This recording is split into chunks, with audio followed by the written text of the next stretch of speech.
구약성경 1222페이지 에스겔서 44장 9절부터 15절까지 말씀입니다. 에스겔서 44장 9절부터 15절까지 말씀 한 목소리로 같이 봉독하겠습니다. 주 여호와께서 이같이 말씀하셨느니라. 이스라엘 족속 중에 있는 이방인 중에 마음과 몸에 할례를 받지 아니한 이방인은 내 성소에 들어오지 못하리라. 이스라엘 족속이 그릇 행하여 나를 떠날 때에 르이 사람도 그릇 행하여 그 우상을 따라 나를 멀리 떠났으니 그 죄악을 담당하리라. 그러나 그들이 내 성소에서 수종들어 성전 문을 맡을 것이며 성전에서 수종들어 백성의 번제의 희생물과 다른 희생물을 잡아 백성 앞에 서서 수종들게 되리라. 그들이 전에 백성을 위하여 그 우상 앞에서 수종들어 이스라엘 족속이 죄악에 걸려 넘어지게 하였으므로 내가 내 손을 들어 쳐서 그들이 그 죄악을 담당하였느니라. 주 여호와의 말씀이니라. 그들이 내게 가까이 나와 제사장의 직분을 행하지 못하며 또 내 성물 곧 지성물에 가까이 오지 못하리니 그들이 자기 수치와 그 행한 바 가증한 일을 담당하리라. 그러나 내가 그들을 세워 성전을 지키게 하고 성전의 모든 수종드는 일과 그 가운데서 행하는 모든 일을 맡기리라. 이스라엘 족속이 그릇 행하여 나를 떠날 때에 사독의 자손 레위 사람 제사장들은 내 성소의 직분을 지켰은즉 그들은 내게 가까이 나와 수종을 들 때 내 앞에 서서 기름과 피를 내게 드릴지니라. 주 여호와의 말씀이니라. 아멘. 우리는 지난 시간까지 에스겔서 40장부터 에스겔서 43장까지를 살펴보았습니다. 새로운 성전의 구조와 규격에 관한 내용, 그리고 번제단에 대한 내용이 있었죠. 그리고 가로 세로 각각 500규빗 약 259m 되는 담으로 구성된 특별히 거룩한 장소인 그곳에 외부에서 안으로 들어가는 3개의 문이 있고 또 성전 바깥들에서 안뜰로 들어가는 3개의 문이 또 있고 그리고 이제 마지막 성소와 지성소로 들어가는 성전으로 들어가는 1개의 문이 있다라는 말씀을 드렸습니다. 특별히 에스겔서 43장에는 이 새로운 성전에 과거 예루살렘 성전을 떠나셨던 그 하나님께서 다시 돌아오시는 장면이 기록되고 있습니다. 여호와의 영광이 바깥 동문을 통해서 들어와서 성전 안으로 들어가시자 성전은 여호와의 영광의 광채로 인해서 빛을 발하게 되는 것입니다. 하나님의 영광이 성전 안에 머무시게 된 이후에 에스겔 선지자가 보게 된 것은 번제단입니다. 번제단은 이제 성전과 그리고 이 안뜰 그 사이에 있는 것이죠. 이 번제단은 밑받침까지 포함해서 모두 4층으로 되어 있습니다. 밑받침부터 제일 위까지 높이는 11척이다라고 오늘 성경은 기록하고 있는데 이 11척은 한 척은 53.2cm입니다. 그러므로 미터로 환산하면 약 5.9m가 됩니다. 매우 높은 편이죠. 그래서 이제 번제단에서 제사하기 위해서는 동쪽으로 나 있는 계단을 통해서 제사장들이 올라가서 제사를 드릴 수 있는 그런 구조였습니다. 우리 한번 화면을 통해서 확인해 볼까요? 자, 이 그림은 맨 위 꼭대기에서 본 그림입니다. 여기 뭐 연두색도 있고 약간 하늘색도 있고 또 파랑색도 있고 또 고동색도 있는데 이거는 이렇게 단층을 가리키는 것입니다. 그리고 옆에 길다랗게 나와 있는 것이 동쪽으로 뻗어 있는 그런 계단이죠. 다음 거를 한번 넘겨주시겠습니까? 예, 이렇게 되어 있는 것입니다. 맨 밑에 고동색으로 되어 있는 것은 밑받침이고 그 다음에 1층, 2층, 3층으로 되어 있고 맨 꼭대기에는 이제 뿔 모양의 것이 네 귀퉁이에 나오게끔 그렇게 되어 있습니다. 이 높이가 5.9m, 5.9m는 굉장히 높은 거죠.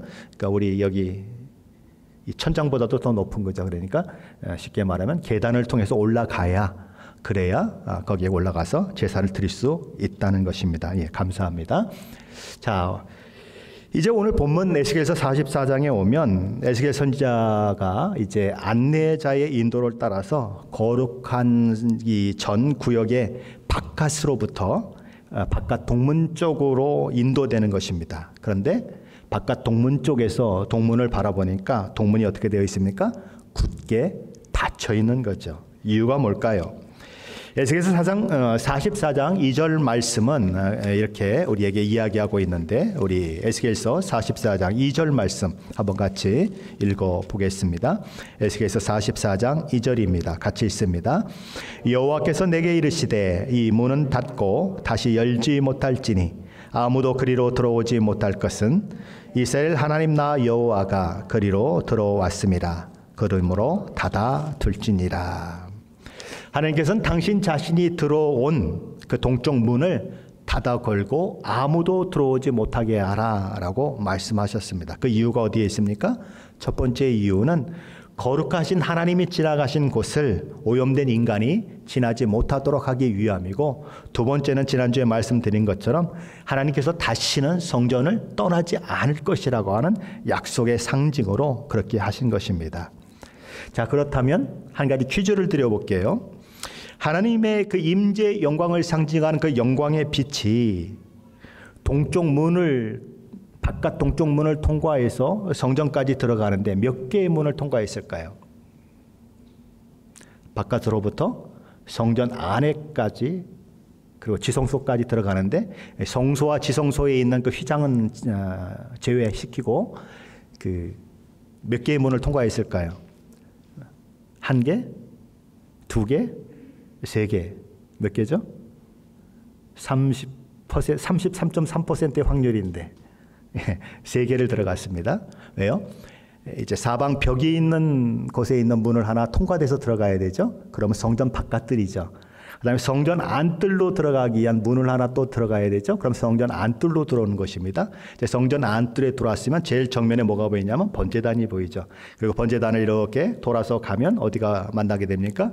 성소와 지성소가 있는 건물을 만나게 되는 거죠. 그 문을 열고 들어가야 성소와 지성소로 들어가니까 세 개의 문을 열고 들어가야 어디로 들어가냐면 성소, 지성소로 갈 수 있게 되는 것입니다.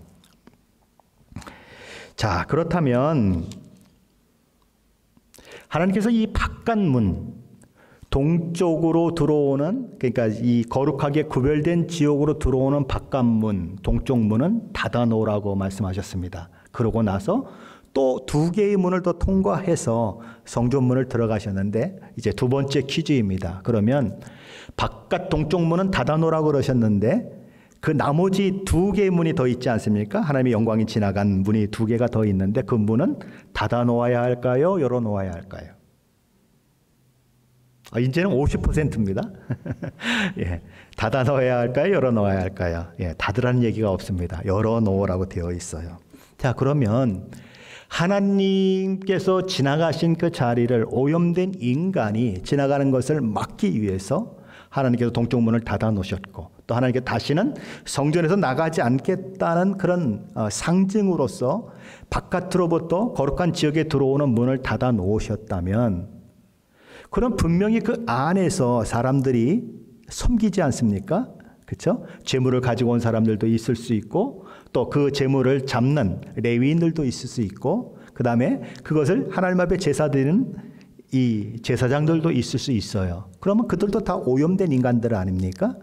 그럼 하나님이 지나가신 곳을 오염된 인간이 지나가지 못하게 한다고 그러면 바깥들에서 안뜰로 들어가는 문도 잠겨야 맞는 것이고, 안뜰에 들어가서 성소로 들어가는 문도 잠겨야 맞는데 왜 하나님이 그 문을 열어놓으셨나 하는 거죠. 오늘 그것을 한번 생각해 봐야 하는 것입니다. 자, 그런데 이 바깥들에서 안뜰로 들어가면 제일 먼저 보게 되는 게 뭐라 그랬습니까? 번제단입니다. 번제단. 그리고 번제단이 이제 이 성소하고 지성소가 있는 건물, 뜰과 있는 그 건물에서 양쪽 네 귀퉁이가 있지 않습니까? 네 귀퉁이가 있는데 네 귀퉁이를 이렇게 대각선으로 쫙 연결하면, 대각선을 이렇게 연결하면 가운데가 이렇게 만나는 지점이 있죠. 이 만나는 지점에 번제단이 항상 있는 것입니다. 그러니까 이게 회막을 만들 때도 똑같아요. 회막 전체를 양쪽으로 이렇게 딱 갈라서 가장 중앙에 번제단이 위치합니다. 그러니까 번제단이 가장 중앙에 있어요. 자, 지금도 마찬가지로 그렇게 설계가 되어 있는 것입니다. 근데 이 번제단은 네모가 반듯합니다. 자, 네모 반듯하다고 하는 생각을 가지면 어떤 생각이 들죠? 네모 반듯하다. 자, 쉽게 말하면 정직하다, 뭐 진실하다, 규격에 맞다, 그죠? 오차가 없다, 뭐 이런 생각들을 가지게 되지 않습니까? 그래서 번제단은 하나님의 공의를 상징하는 것입니다. 그러니까 쉽게 말하면 법대로 한다. 이게 공의예요. 이 번제단이거든요. 자, 그래서 번제단은 바로 그런 공의의 상징인데 그 번제단에서 뭐가 드려지죠? 희생 제물이 드려지는 것입니다. 그러니까 희생 제물이 드려진다고 하는 것은 법대로 하자가 맞는데 희생 제물을 드려짐으로 인해서 법대로가 아니라 하나님의 은혜가 베풀어지는 것입니다. 하나님의 사랑이 베풀어지는 거죠. 쉽게 말하면 죄인이 희생 제물의 머리에 손을 얹고 자기의 죄를 전가시키고 그 제물이 그 죄인 대신에 죽어서 이 번제단에서 불에 태워 하나님께 연기로 올려지면 이 죄인의 죄가 용서받고 하나님께 나아가는 길이 열려지는 거예요. 그래서 번제단은 공의와 하나님의 사랑, 그러니까 하나님의 공의와 하나님의 사랑이 만나는 지점인 것입니다. 자, 그러면 하나님의 공의와 하나님의 사랑이 만나는, 교차되는 것이 또 하나가 있죠. 신약 성경에 오면. 그게 뭡니까? 십자가예요. 그래서 이 번제단은 예수 그리스도의 십자가를 상징하는 것입니다. 자, 마찬가지예요. 번제단에서 죄인들이 하나님 앞에 희생 제물을 드렸을 때에 하나님이 지나가셨던 그런 곳들도 다 들어가게 되는 것처럼 예수 그리스도의 십자가를 통해서 공의대로 하면 다 죽어 마땅한 죄인들이 예수 그리스도의 십자가를 통해서 죄 용서함 받고 하나님 앞에 나아가는 길이 열려졌지 않습니까? 담대하게 하나님 앞에 나아갈 수 있는 것처럼, 그렇게 되는 것처럼 이 번제단은 바로 그렇게 공의와 사랑이 만나는 장소, 바로 예수 그리스도의 십자가 구속의 사건을 이야기하고 있는 것입니다. 그래서 그렇게 거기서 제사를 드린 사람들은 마음껏 성소를 드나드는 그 일들을 하게 되는 것입니다. 자, 그러면 오늘 저희들이 생각해 볼 것은 하나님은 누구를 쓰시냐 하는 것입니다. 하나님은 어떤 사람을 쓰시는가? 우리가 첫 번째 생각해야 할 것은 하나님은 어떤 사람을 쓰느냐 하는 것입니다. 이 사건을 통해서 우리가 생각해 볼 때에 충성되는 사람일까요? 얼마나 진실한가? 얼마나 가능성이 있는가? 하는 것을 가지고 하나님은 하나님의 사람을 쓰실까요? 아닙니다. 그것은 다 2차적인 거예요. 하나님께서 쓰실 수 있는 사람은 우리 주 예수 그리스도의 십자가를 통과한 사람입니다. 제사장들이 번제단에서 속죄 제물을 드림으로써 죄사함 받고 하나님 앞에 나아가 하나님을 섬길 수 있었던 것처럼 하나님이 쓰는 사람은 첫째로 우리 주 예수 그리스도의 십자가를 경험한 사람이어야 한다는 것입니다. 교회에서 안서집사를 세우고 또 우리 권사들을 세우고 장로들을 세울 때 목사의 가장 큰 고민은 뭐냐면 이 사람이 정말 십자가를 통과했느냐는 거예요. 그분이 어떤 능력을 가지고 있는가? 그분이 어떤 모습인가? 이것은 두 번째예요. 왜냐하면 예수 그리스도를 알지 않고 예수 그리스도의 공동체 리더가 된다고 하는 것은 굉장히 위험한 것입니다. 왜요? 예수 그리스도를 알지 못하면 하나님의 나라에 대해서 알지 못해요. 예수 그리스도를 알지 못하면 하나님이 누구신지 알지 못해요. 예수 그리스도를 알지 못하면 하나님을 어떻게 섬겨야 하는지도 알지 못해요. 그래서 예수 그리스도를 알지 못하는 사람이 리더급이 되고 지도자가 되면 교회는 문제가 일어날 수밖에 없어요. 왜요? 하나님을 모르니까, 예수 그리스도를 모르니까 자꾸 자기 얘기만 나오는 것입니다. 하나님이 원하시는 것은 나오지 않고 자꾸 인간의 것들, 거듭나기 전에 그 모습들, 하나님 나라도 알지 못하고 구원도 알지 못하고 그리스도의 보혈도 알지 못하고 하나님의 사랑이 얼마나 큰지도 알지 못하고, 그러니까 자꾸 자기 얘기만 나오는 거예요. 그러니까 교회에서 자꾸 어떤 교회 대부분의 사람들은 하나님을 알고 예수 그리스도를 알아서 그 얘기를 하는데 한 사람만 자꾸 딴소리를 하면 어떻게 되죠? 이게 분열이 일어나는 거예요. 이게. 그래서 어려운 것입니다. 예수 그리스도의 십자가가 없으면 종교인이 될 수 있어요. 신앙의 흉내를 낼 수 있어요. 그러나 참된 신앙인으로 하나님의 마음에 합한 섬김은 할 수 없는 것입니다. 그래서 하나님이 쓰시는 첫 번째 사람은 예수 그리스도를 아는 사람이어야 한다는 것입니다. 자, 그렇다면 하나님께서 쓰시는 사람은 또 어떤 사람일까요? 바로 이런 일이 있은 이후에, 번제단에 대한 그런 이야기를 하신 이후에 에스겔 선지자를 데리고 이 안내자는 그를 안뜰 북문을 통과해서 성전 건물 앞으로 나아가게 만듭니다. 그리고 그곳에서 하나님의 영광이 가득 차 있는 그 성전을 보게 되고 에스겔 선지자는 다시 한번 그 앞에 엎드리게 되죠. 그리고 그곳에서 하나님을 경배합니다. 그때에 성전으로부터 하나님의 목소리가 들려오는데 에스겔서 44장 5절 말씀입니다. 우리 한번 같이 읽어보겠습니다. 5절입니다. 같이 읽습니다. 여호와께서 내게 이르시되 인자야 너는 전심으로 주목하여 내가 내게 말하는 바 여호와의 성전의 모든 규례와 모든 율례를 귀로 듣고 또 성전의 입구와 성소의 출구를 전심으로 주목하고.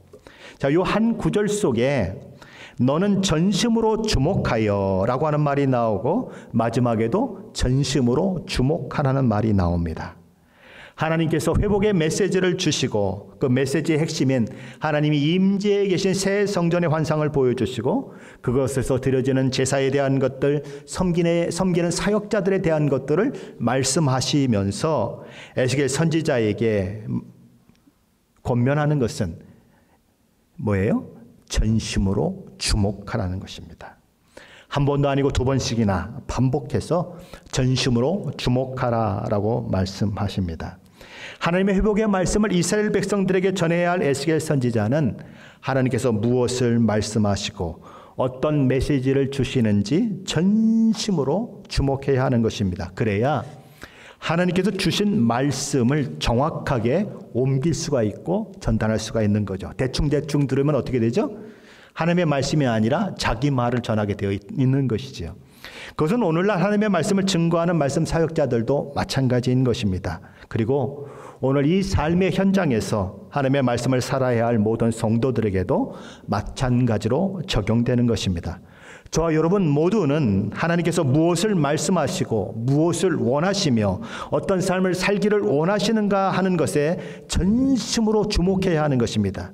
하나님의 말씀을 그래서 하나님의 말씀대로 선포하는 일들도 있어야 하는 것이고 하나님의 말씀을 하나님의 말씀대로 받고 순종하는 것 바로 저와 여러분이 해야 하는 일인 것입니다. 사도 요한을 통해서 예수님께서는 요한계시록을 주셨죠. 근데 이 요한계시록 마지막 부분에서 우리 주님은 지금까지 우리 주님께서 주신 말씀에 아무것도 더하지 말고 아무것도 빼지 말라고 하시면서 이런 경고의 말씀을 주세요. 요한계시록 22장 18절 19절 말씀입니다. 내가 이 두루마리의 예언의 말씀을 듣는 모든 사람에게 증언하노니 만일 누구든지 이것들 외에 더하면 하나님이 이 두루마리에 기록된 재앙들을 그에게 더하실 것이요 만일 누구든지 이 두루마리의 예언의 말씀에서 제하여 버리면 하나님이 이 두루마리에 기록된 생명나무와 및 거룩한 성의 참여함을 제하여 버리시리라. 더하면 뭐라고요? 재앙이 더해지고 빼면 뭐라고요? 이 예언의 말씀 속에 있는 모든 재앙들이 그렇게 그런 생명나무와 거룩한 성에서 제함을 받게 될 것이다 라고 얘기하는 것입니다. 그러므로 하나님께서 쓰시는 두 번째 사람은 누군가? 하나님의 말씀에 전심으로 주목하는 사람을 하나님은 쓰시길 원하신다는 것입니다.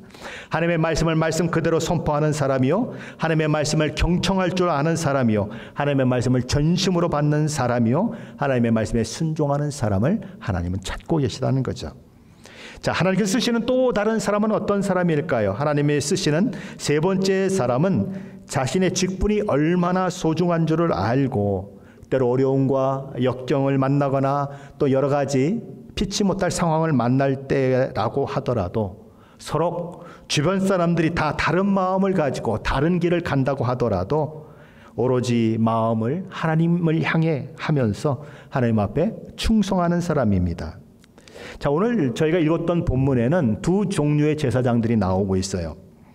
제사장의 직분은 레위 지파가 특별히 구별돼서 하나님을 섬기는 데 사용되었지만 그 레위 지파 중에서도 특별히 선택된 사람들만 제사장이 될 수 있었습니다. 특별히 아론의 자손만 제사장이 될 수 있었어요. 그러니까 이 제사장 직분을 가지고 있다고 하는 것은 엄청난 특권인 것입니다. 그런데 오늘 본문에는 두 종류의 제사장 그룹이 나오는데, 한 그룹은 제사장이었는데 제사장 역할을 하지 못하는, 제사장의 직분을 박탈당하는 그런 아주 수모를 겪게 되는 한 제사장 그룹이 있고, 한 제사장 그룹은 이 에스겔 새 성전에서도 과거에 섬겼던 것처럼 똑같이 제사장으로 섬기는 그런 놀라운 특권을 얻는 한 그룹이 있는 것입니다. 자, 그렇다면 하나님께서 제사장직을 더 이상 수행할 수 하지 못하도록 한 제사장들은 도대체 왜, 무슨 이유 때문에 그런 일들이 그들에게 일어나느냐 하는 것입니다. 오늘 우리가 읽었지만 에스겔서 44장 7절 8절 말씀인데 다시 한번 함께 읽어보겠습니다. 너희가 마음과 몸에 할례받지 아니한 이방인을 데리고 내 떡과 기름과 피를 드릴 때에 그들로 내 성소 안에 있게 하여 내 성전을 더럽힘으로 너희의 모든 가증한 일 외에 그들이 내 언약을 위반하게 하는 것이 되었으며, 너희가 내 성물의 직분을 지키지 아니하고 내 성소에 사람을 두어 너희 직분을 대신 지키게 하였느니라. 자, 이들에게는 제사 드림으로 자신의 죄도 용서받고 또 이스라엘 백성들의 죄를 사함받게 하는 그 놀라운 직분이 주어졌습니다. 특권 중에 특권인 것이죠. 하지만 이들은 그 복된 직분을, 놀라운 특권을 하찮은 것으로 여겼습니다.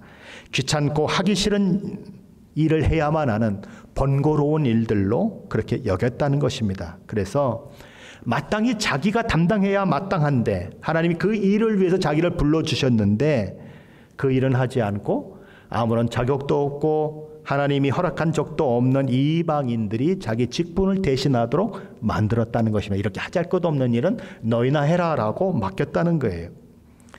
자, 그래서 그렇게 제사장 직분을 하찮게 여긴 그들의 그 모습 때문에 하나님은 새로운 성전에서 그들로 하여금 제사장으로 섬기지 못하게 했다라고 오늘 성경은 얘기하는 것입니다. 자, 그리고 이들이 제사장으로 섬김을 계속하지 못하는 또 다른 이유가 오늘 10절 말씀에 기록되고 있습니다. 10절 말씀인데 같이 읽어봅니다. 10절입니다. 이스라엘 족속이 그릇 행하여 나를 떠날 때에 레위 사람도 그릇 행하여 그 우상을 따라 나를 멀리 떠났으니 그 죄악을 담당하리라. 여기 레위 사람들은 이제 뒤에 가면 제사장이라고 나옵니다. 그러니까 레위 사람 중에서 제사장을 얘기하는 것입니다. 그러니까 레위 사람 제사장은 백성들에게 율법을 가르치고 하나님 섬기는 법을 가르치고 하나님만 섬기며 거룩한 백성으로 세워지도록 해야 할 책임이 있는 자들입니다. 그런데 그들이 누구와 똑같다고요? 이스라엘 백성들과 똑같았다는 거예요. 이스라엘 백성들이 하나님 앞에 그릇 행하고 악을 행하고 우상 숭배를 하고 이방신을 섬기고 하나님을 버린 것처럼 이들도 그랬다는 거예요. 이들은 어떤 위치에 있는 사람입니까? 그들이 그러지 못하도록 막아서고 돌이키게 해야 할 책임이 있는 자들이었는데, 제사장이었는데 일반 백성과 똑같이 하나님 앞에 악을 행하며 하나님을 버리고 우상 숭배에 빠져들었다는 것입니다. 그래서 그들은 더 이상 제사장으로 세워지지 못하는 것입니다. 이 마지막 시대는 그런 시대가 될 것입니다. 거룩한 것과 속된 것이 구별이 되지 않는 시대. 쉽게 말하면 교회 안에 있는 성도와 교회 밖에 있는 세상 사람들이 구분이 안 되는 시대. 이게 마지막 시대의 모습인 것입니다. 구분이 안 되는 거예요. 똑같이 살고 똑같은 생각을 가지고 인생을 살아가니까 전혀 구분이 안 되는 것입니다. 교회 안에 앉아 있을 때는 성도 같은데 교회 밖에 나가면 아무도 성도라고 생각을 안 하는 거예요. 왜요? 하는 짓이 똑같거든요, 세상 사람하고. 바로 그런 모습이 있는데 이 제사장이 그랬다는 거예요. 하지만 그럼에도 불구하고 이 제사장들에게 하나님은 또 다른 기회를 주세요. 제사장으로 하나님 앞에 섬기지는 못하는데 레위 지파, 제사장이 하는 레위 지파 사람들이 하는 일반적인 일들을 감당하는 일들을 그들에게 맡김으로써 하나님은 은혜를 베풀어 주시는 모습을 보이는 것입니다. 자, 그러면 그들은 어떤 생각을 하게 될까요? 그들은 한때 제사장이었습니다. 제물을 가지고 하나님 앞에 나아가 태워드리고 성소에 들어가서 그렇게 하나님을 섬겼던 그런 사람들이에요. 자, 그런데 그 일을 이제는 멀찌감치해서 보고 있는 사람이 되었습니다. 자기가 옛날에 했던 일을 계속해서 하는 사람들을 보는 사람들이 됐고 그들을 돕는 사람이 되었어요. 자, 그럼 이들은 어떤 생각을 하게 될까요? 그 마음 가운데 자신의 부끄러운 과거를 자꾸 돌이키게 되는 것입니다. 내가 그때 하나님을 잘 섬겼더라면 나도 지금 저들처럼 그렇게 제사장으로서 하나님을 섬길 수 있었을 텐데 라고 하는 아쉬움을 늘 가지고 섬기게 되는 것입니다. 바로 그런 일들이 있게 되는 거죠. 자, 반면에 사독의 자손들은 제사장의 역할을 지속하게 되었습니다. 이유가 뭘까요? 이 사독은 다윗의 후계자가 선정되는 과정에서 하나님의 뜻을 따라 다윗 편에 서서 다윗의 아들인 솔로몬을 지지했던 당시의 제사장입니다. 하나님께서는 다윗이 밧세바와 그렇게 간통을 행함으로 인해서 그 일을 통하여서 참 엄청난 환난을 그렇게 겪게 하시기도 하지만 이 밧세바를 통해서 태어난 솔로몬을 하나님은 굉장히 사랑하십니다. 그래서 그 솔로몬의 이름을 여디디아다라고 그렇게 불러주세요. 여디디아라고 하는 말은 하나님께 사랑받는 자라고 하는 뜻입니다. 쉽게 말하면 하나님의 마음이 누구에게 있는 것입니까? 솔로몬에게 있는 것입니다. 자, 그래서 다윗의 왕위가 어디로 이어지기를 하나님이 원하셨냐면 밧세바를 통해서 낳은 솔로몬에게 이어지기를 원했습니다. 자, 그런데 이 다윗 시대에 두 사람의 제사장이 나오는데 한 사람은 아비아달이고 하나는 사독이라고 하는 사람입니다. 아까도 말씀드린 것처럼 다윗은 밧세바를 범한 그 일들 때문에 그 죄 때문에 큰 환난과 어려움을 당하게 됩니다. 첫 번째는 압살롬을 통해서 일어나죠. 압살롬이 반역을 하지 않습니까? 그래서 이 신발도 제대로 못 신고 머리를 푼 채 막 통곡하며 다윗과 신하들이 막 그냥 급하게 도망가는 그 일들이 일어나죠. 그때에 이 아비아달과 사독은 다윗 편에 서서 다윗과 함께 그 고난과 환난을 다 함께 겪습니다. 자, 그런데 이 아들의 반란이 아주 이렇게 우여곡절 끝에 이제 평정이 되죠.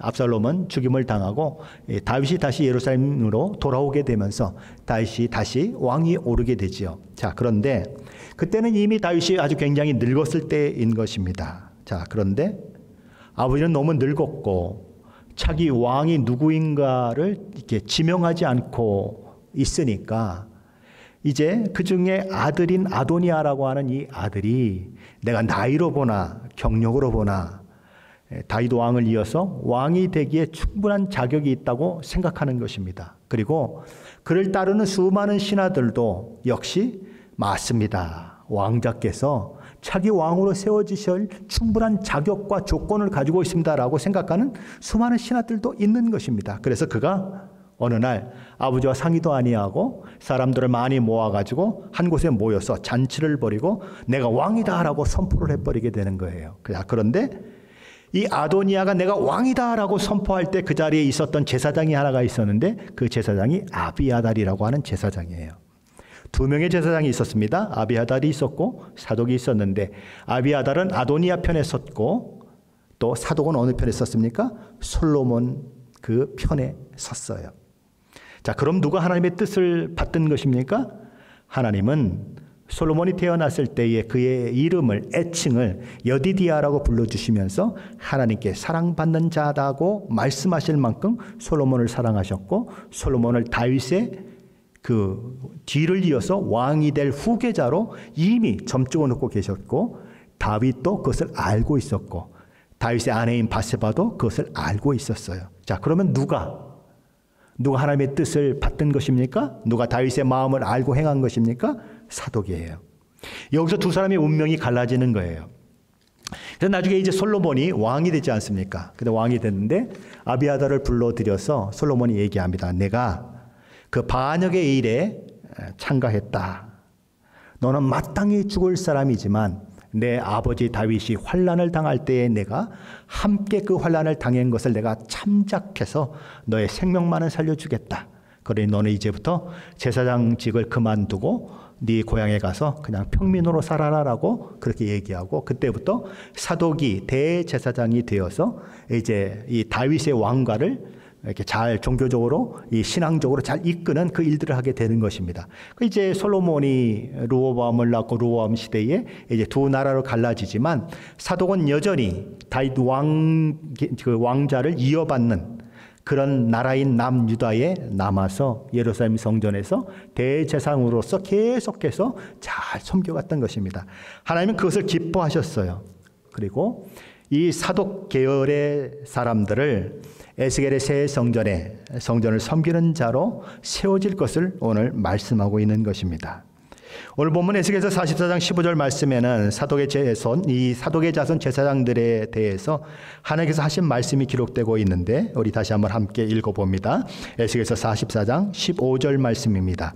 이스라엘 족속이 그릇 행하여 나를 떠날 때에 사독의 자손 레위 사람 제사장들은 내 성소의 직분을 지켰은즉 그들은 내게 가까이 나와 수종을 들되 내 앞에 서서 기름과 피를 내게 드릴지니라. 주 여호와의 말씀이니라. 이스라엘 족속이 그릇 행하여 나를 떠날 때에도 사독의 자손 제사장들은 내 성소의 직분을 지켰은즉 내가 지금 너희들에게 그 일을 계속하도록 허락하겠다라고 얘기하는 것입니다. 성전에 들어가 섬길 수 있는 자들이 누구일까요? 누가 하나님을 섬기기에 합당한 자일까요? 시편 24편 3절 4절에서 다윗은 이렇게 기록하고 있습니다. 여호와의 산에 오를 자가 누구며 그의 거룩한 곳에 설 자가 누구인가? 곧 손이 깨끗하며 마음이 청결하며 뜻을 허탄한 데에 두지 아니하며 거짓 맹세하지 아니하는 자로다. 순수하게 자기에게 준 직분을 충성되이 감당하는 사람, 그 사람 하나님이 쓰신다는 것입니다. 자, 그렇다면 하나님께서 쓰시는 사람들에게 요구되는 것은 무엇일까요? 제사장직을 감당하는 사독계열의 자손들은 엄청난 특권을 가지고 있는 사람들입니다. 그런데 그 엄청난 특권만 가지고 있는 것이 아니라 그 특권에 걸맞는 책임을 하나님은 요구하고 계시다고 하는 거예요. 엄청난 특권은 그만큼의 책임이 그에게 전가된다고 하는 것입니다. 예수님은 누가복음 12장 48절 하반절에서 이런 말씀을 하셨어요. 무릇 많이 받은 자에게는 많이 요구할 것이요 많이 맡은 자에게는 많이 달라 할 것이니라. 저와 여러분이 많이 가졌습니까? 하나님은 많이 달라고 요구하실 거예요. 저와 여러분이 재능이 많으십니까? 하나님은 그 재능을 많이 사용하라고 하실 거예요. 저와 여러분이 다른 사람보다 많이 건강하십니까? 많이 그 건강을 하나님 위해서 쓰라고 하실 거예요. 저와 여러분이 다른 사람보다 많은 시간이 있으십니까? 하나님 더 많은 시간을 하나님 위해서 쓰라고 하실 거예요. 뭐예요? 이렇게 얘기하잖아요. 많이 받은 자에게는 많이 요구할 것이고 많이 맡은 자에게는 많이 달라고 할 것이다. 그래서 오늘 이 사독계열의 제사장에게도 하나님은 많은 것을 요구하고 계세요. 첫 번째는 제사장이 섬길 때에 양털 옷을 입지 말고 베옷을 입고 섬겨야 한다라고 말합니다. 우리 17절 18절 말씀인데 함께 읽어보겠습니다. 17절 18절 말씀입니다. 그들이 알뜰 문에 들어갈 때에나 안뜰 문과 성전 안에서 수종들 때에는 양털 옷을 입지 말고 가는 베옷을 입을 것이니 가는 배 관을 머리에 쓰며 가는 배에 바지를 입고 땀이 나게 하는 것으로 허리를 동이지 말 것이며. 쉽게 말하면 시원하게 입어라. 땀을 흘리지 않을 만큼 시원하게 입어라 라고 이야기하는 것입니다. 자, 이 말씀에 대해서는 몇 가지 의견들이 있습니다. 첫째 의견은 제사장이 땀을 흘려서는 안 된다고 보는 의견입니다. 그러니까 하나님이 땀을 흘리지 않도록 가볍게, 그리고 허리를 이게 추우면은 막 허리를 찰떡 동이잖아요. 이렇게 옷을 막 여미는 것처럼 이렇게 하자. 그렇게 하지 말라고 그러셨잖아요. 그래서 땀을 흘리는 것을 하나님이 반대하신다. 왜냐하면 성경에 이렇게 몸에서 유출된 것이 부정하다고 얘기하는 부분들이 있거든요. 그래서 유출병이 있는 자들을 부정하게 취급하고 그런 것들이 있는데, 땀을 흘리는 것을 그렇게 유출한 걸로 봐서 하나님이 땀 흘리는 것을 싫어하셨다라고 해석하는 사람들이 있어요. 그런데 성경 어디를 보아도 땀 자체를 유출이라고 보거나 그래서 그 유출이 부정한 것으로 보는 견해는 없어요. 성경에는. 또 어떤 분들은 하나님을 섬기는 것은 땀을 흘려 섬기는 것이 아니다라고 말씀하는 분들도 있습니다. 자, 쉽게 말하면 하나님을 섬기는 것은 은혜로 섬기는 것이지 자기의 노력이나 자기의 수고로 섬기는 것이 아니다. 그것을 보여주기 위해서 땀을 흘리지 말도록 하라고 오늘 성경이 기록된 것이라고 해석하는 분들이 있는 것입니다. 저는 조금 다르게 생각합니다. 너무 좀 지나치게 앞으로 나간 것이 아닌가 그런 생각을 해요. 그냥 쉽게 생각하면 좋을 것 같아요. 양털 옷은 어떤 것입니까? 양모는 어떤 것이죠? 과거에 양털 옷, 양털로 막 잘 돼 있는 옷을 입으면 굉장히 따뜻한 옷이죠. 쉽게 말하면 방한복입니다. 자, 그럼 방한복을 입고 그걸 갖다 그냥 아주 착 하고 이렇게 입고 그러고서 섬긴다고 한번 생각을 해보십시오. 그러면 막 이것저것을 하고 왔다 갔다 할 때 땀나기가 쉽겠죠. 자, 그러면 성전에서 섬기는 사람들이 땀을 많이 흘리면 어떻게 되죠? 쉽게 지치고, 그리고 얼마나 이 섬길 때 이 땀으로 막 범벅이 된 상태에서 섬기려면 얼마나 이게 그 우리말 그런 말이 있나요? 찝찝하다 그러나요? 그렇지 않겠습니까? 그럴 수 있다는 거죠. 자, 특별히 제사장은 번제단에서 하나님 앞에 제물을 태워서 드리는 그 일들을 해야 하는 것입니다. 자, 그런데 앞에는 불이 막 타고 있는데 방한복을 입고 그것도 그냥 탁 여미고 가서 그 일을 한다 그러면 이게 안 어울리는 거죠. 그렇죠?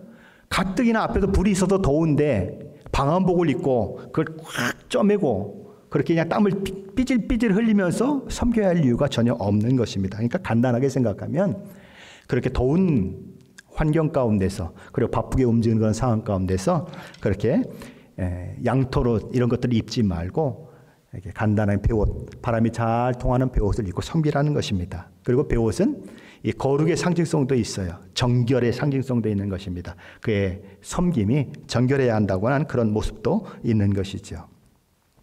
둘째로 제사장들에게 요구한 것은 대머리처럼 머리를 밀지 말라는 것입니다. 또한 머리를 치렁치렁 길게 기르지 말라는 거예요. 적당하게 잘라라 라고 말씀하는 것입니다. 이 고대 시대에 머리를 빡빡 미는 것은 이방 제사장들이 그렇게 밀기도 하고 또 죽은 자를 애통하는 이방 족속들이 그 애통함을 나타나기 위해서 머리를 미는 그런 일들이 있었습니다. 그것을 본받지 말라는 거예요. 또한 머리를 치렁치렁 길게 하면 어떻게 될까요? 여자분들은 잘 아실 거예요. 머리가 길게 허리까지 내려온 것하고 파마하듯이 아주 단발머리 한 것하고 머리를 감을 때 어떤 게 더 쉬워요? 물어보나 마나죠. 어떤 게 더 관리하기가 쉬워요? 짧은 머리가 관리하기가 쉬운 것입니다. 그렇죠? 치렁치렁 해가지고 막 섬기러 다니려면 이게 굉장히 불편한 거예요. 그러니까 하나님께서는 섬김에 지장이 안 되도록 머리까지도 적당하게 자르라라고 그렇게 말씀하시는 것입니다. 실제로 제사장의 직분을 감당할 때에 포도주를 마시지 말라라고 말씀하십니다. 술은 뭘까요? 술은 이성적인 판단을 마비시키는 역할을 합니다. 하나님 앞에 섬기려면 정신을 바짝 차리고 섬겨야 하죠. 그렇죠? 또 일반 백성들을 가르치려면 정신을 바짝 가지고 가르쳐야 되지 않습니까? 그죠? 사람을 가르친다고 해서 거기서 술 먹어가지고 희롱희롱 해가지고 횡설수설 해버리면 뭘 가르치겠어요? 얼마 전에 동영상을 보니까 그 중국 교사에 대한 동영상이 잠깐 나오더라고요. 중국 이제 동영상에 나오는 교사가 복도에서 걸어오는 모습이 이렇게 이제 촬영이 됐어요. 근데 너무 힘들어가지고 그냥 완전히 진이 빠져가지고 터벅터벅 나중에 얼굴이 그냥 울상이 돼서 딱 들어와요. 근데 교실 문 앞에 딱 서더니요, 옷매무시를 싹 하시고 입에 샥 일부러 찢더라고요. 웃는 모습을 딱 하고 들어가요. 그래서 왜 그러냐 그랬더니 아이들은 내 모습에 영향을 받는데요. 그래서 지치고 힘들고 정말 수업하기 싫을 만큼 그렇게 몸이 힘들어 있는데 그 문 앞에서 일부러 웃는 모습을 막 해요. 그리고서는 딱 들어가서 애들한테 막 활짝 웃으면서 가르치는데 애들이 그냥 그렇게 잘 따라오는 거예요. 선생도 그래요. 선생도 그러는데 제사장은 오죽하겠느냐는 거죠.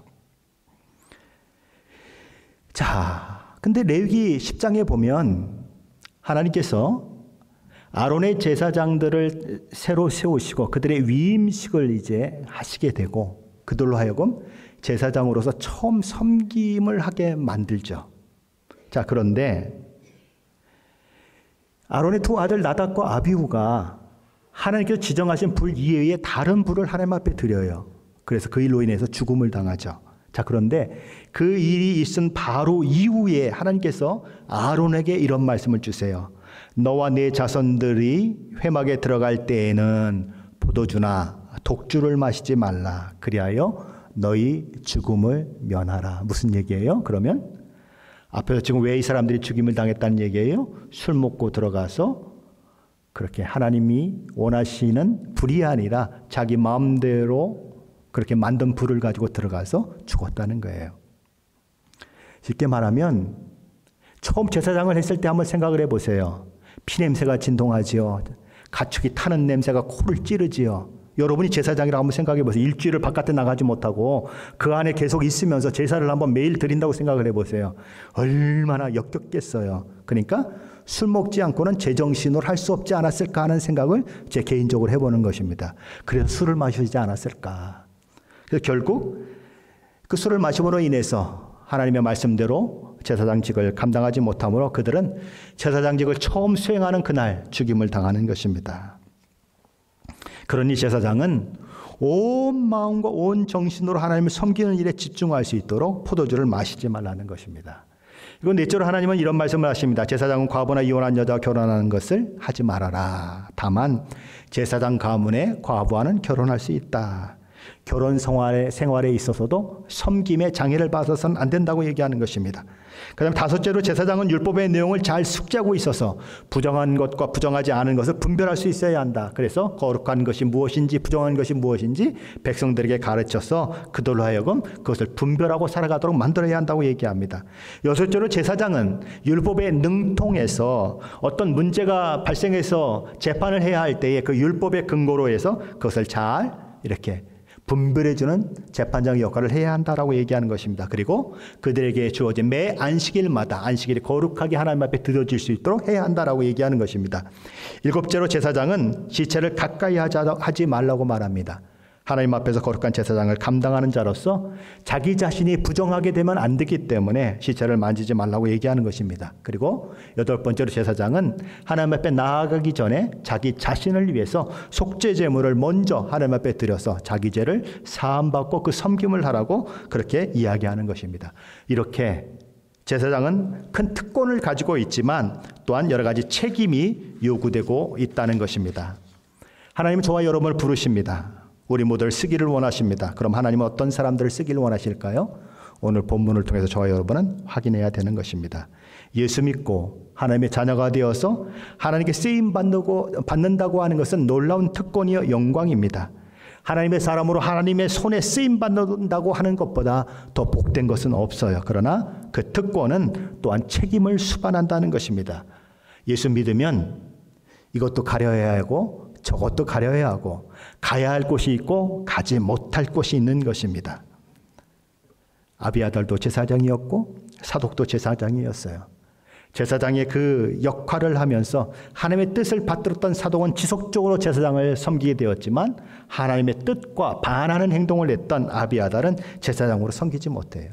사독교회의 제사장들이 있었고 다른 계열의 제사장들이 있었는데 다른 계열의 제사장들은 하나님을 반역하고 하나님을 섬기는 것을 제대로 하지 못함으로 해서 제사장직이 박탈돼요. 그러나 충성되게 섬겼던 사독계열의 제사장들은 계속해서 제사장을 섬기게 되는 것입니다. 그들에게 요구된 것이 무엇입니까? 옷 입는 것 하나도 제대로 해야 된다. 머리 깎는 것 하나도 제대로 해야 된다. 결혼 생활도 제대로 해야 된다. 먹고 마시는 문제도 제대로 해야 된다. 하나님의 말씀을 알고 무엇을 따라 살고 무엇을 거부해야 하는지 아는 삶이 있어야 한다. 무슨 얘기예요? 삶의 전 영역에서 하나님을 아는 사람의 모습이 나타나야 한다라고 얘기하는 거예요. 저와 여러분도 마찬가지라는 거예요. 예수 믿으셨습니까? 예수 믿고 정말 구원받은 사람이 되었습니까? 저와 여러분의 구별된 삶을 통해서 세상 사람들이 저와 여러분을 볼 때에 저 사람은 달라. 구별된 사람이야. 우리하고 뭔가 다르다고 생각했는데 나중에 알고 보니까 크리스찬이래. 예수 믿는 사람이래. 이렇게 되어야 맞아요. 근데 요즘 대부분 어떻게 되죠? 너도 그리스도인이었어? 이러고 얘기해요.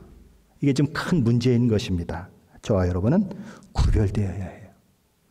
누구처럼요? 사독처럼 구별되어서 하나님께서 끊임없이 저와 여러분을 통해서 영광을 받으시고 저와 여러분을 끊임없이 사용하셔서 하나님의 일들이 이루어지도록 해야 하는 것입니다. 그런 일들이 저와 여러분 가운데 있으시기를 예수 그리스도 이름으로 간절히 축원합니다.